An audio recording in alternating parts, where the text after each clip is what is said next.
ये पूरी वाली कहानी एक्चुअली शुरू होती है मच लेटर, टूवर्ड्स इंडिपेंडेंस, जब बहुत सारा माइग्रेशन होने लगा दिल्ली में, तो बेडमी पूरी जो है वो पुरानी दिल्ली स्टेशन पे मिलनी शुरू हुई और वहाँ से बेडमी पूरी culture became really famous across India, because लोगों को ये समझ में आ गया कि भाई देखिए पूरी ख़राब नहीं होगी, एक बार ले ली और जो आलू की सब्ज़ी है उसमें इतना मिर्ची होती थी कि जल्दी ख़राब नहीं होती, तो वो लोग लेके स्टेशन टू स्टेशन चले आते थे। धीरे धीरे जब लोग लेके दूसरे स्टेशन जाने लगे तो लोगों ने देखा अरे ये तो बेडमी पूड़ी अच्छी है, तो हर स्टेशन पे बेडमी पूड़ी की एक दुकान लग गई। बाद में लोगों ने रियलाइज किया कि भाई तो बहुत मेहनत का काम है जब, क्योंकि बेडमी में स्टफिंग होती है, तो फिर वो बेडमी पूड़ी ने नागौरी पूड़ी का रूप ले लिया। नागौरी पूड़ी एसेंशियली वो पूड़ी जिसे बेल के और घंटा भर छोड़ दिया जाता था कि वो हल्की सी फूल जाए, तो वो क्रिस्पी नहीं होती। जैसे रेल की पूरी नरम होती है ना, वो नागौरी पूरी का मकसद ये था कि वो नरम रहे, क्योंकि हल्की सी खटास होती थी, हल्का सा फर्मेंटेशन होता था, so it used to stay soft for a really long time in your travel. It never got crispy. मतलब you don't want a papad in your travel, right? So that is supposedly the origin of aloo puri in the Indian Railways. बहुत है madam, बस थक गया अब मैं, बस अब नहीं होता, बुढ़ापा आ गया। Rolling and action.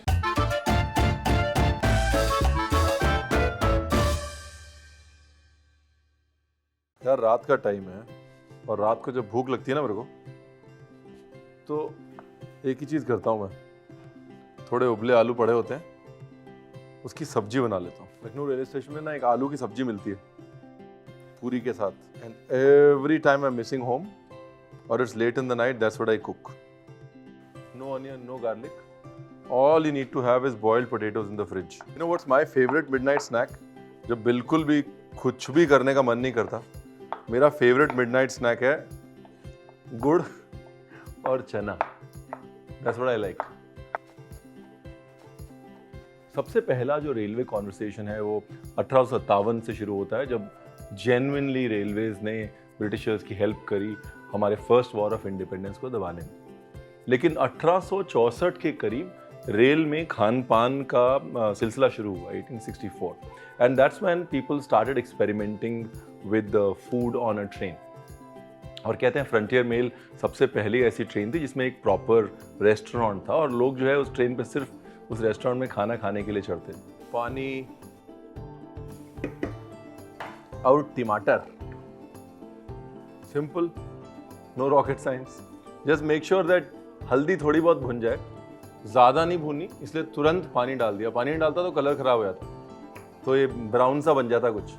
और जब टमाटर डाल रहे हैं किसी भी चीज़ में, the expectation is that reddish colour, and that is why any time you cooking with tomatoes, मसाले को ज़्यादा नहीं भूनना और जीरा पाउडर कम डालना, ये तो कलर ख़राब हो जाएगा। रेड ग्रेवी बनने जा रही होगी, ब्राउन ग्रेवी बन जाएगी और आप कहेंगे रणवीर आपने बताया नहीं। एक तो मिडनाइट में जाके सब्जी बनाई, आधी नींद में, और फिर आधी बात बताई, आधी नहीं बताई। So your boiled potatoes. You know, the history of Indian Railways is parallel to the history of a lot of things. मतलब हिंदुस्तान को कई तरीके से खाना जो है वो रेलवेज ने सिखाया। कुछ लोग कहते हैं कि रेलवेज अगर नहीं होती तो हिंदुस्तान को चाय पीना नहीं आता, बिकॉज अंग्रेज़ों ने चाय की खपत बढ़ाने के लिए, एक टाइम बाद जब चाय की पैदाइश ज़्यादा हो रही थी, खपत कम हो रही थी because of the opium war with China, तो चाय की खपत बढ़ाने के लिए हिंदुस्तान में अंग्रेज़ों ने स्टेशन पे फ्री चाय की टेस्टिंग करनी शुरू कर दी। और उससे पहले हिंदुस्तान में यहाँ सिर्फ दूध पिया जाता था, यहाँ साउथ में सिर्फ कॉफ़ी पी जाती। So if it were not for the Indian railways we would have never gotten hooked on to T.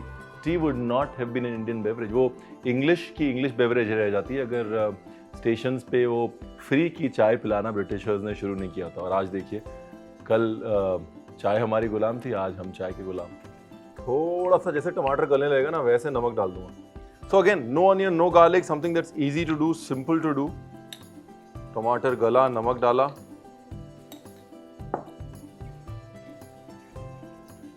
आलू अगर थोड़े से कसर होना आलू तो अच्छा है, तो अभी थोड़ी सी कसर है इसमें, इट्स ऑल राइट, बिकॉज बाकी फिर वो ग्रेवी भी पिएगा ना। नहीं, जैसे टमाटर बस नरम होने का इंतजार है, थोड़े से और नरम हो जाएं, आलू डाल देंगे, पानी डाल देंगे, but it's a thing. At least in Lucknow, छोटे शहरों में तो होता है लखनऊ में इट इज़ अ थिंग भाई कि रात को 12 बजे 1 बजे 2 बजे कहीं खाना नहीं मिलेगा, स्टेशन पे ज़रूर मिलेगा। और स्टेशन वाली सब्जी रात को 12, 1, 2, 3 बजे खाओ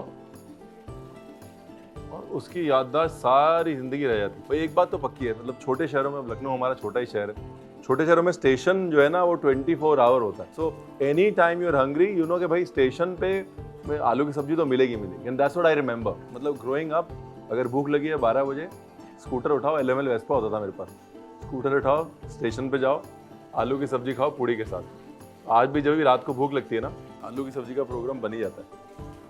ये गए आलू को एकदम से पानी नहीं डालूंगा, क्या है ना कि थोड़ा सा उसको मसाले में लपेटने दूंगा, हल्का सा एक मसाले में भुन जाएगा ना वो, उसके बाद पानी डालूंगा। सब्जी रसे वाली बनेगी, मतलब लपटा लपटा रसा होगा लेकिन रसा जरूर होगा।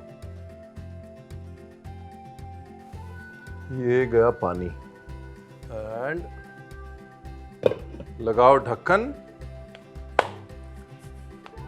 पूड़ी बना के लाता हूं।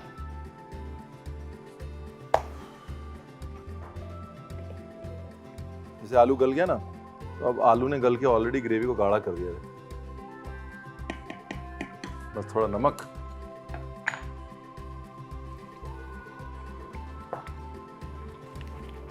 नाइस।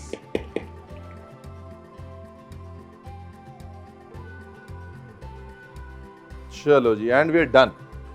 देखा, अगर फ्रिज में बॉइल्ड पोटैटो रखे हो तो कितना फायदा होता है। All this thickness is purely because of the potato.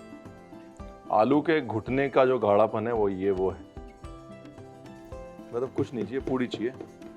पूड़ी मैंने ऑलरेडी बना ली थी, ये आ गई पूड़ी और ये स्टेशन वाली सब्जी।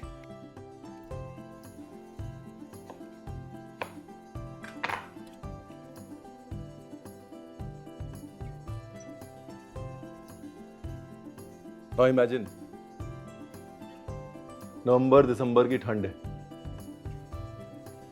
लखनऊ शहर है और भूख लगी और गर्मा गर्म ऐसी धुएं वाली सब्जी, गरम पूरी और साथ में एक चाय का गिलास।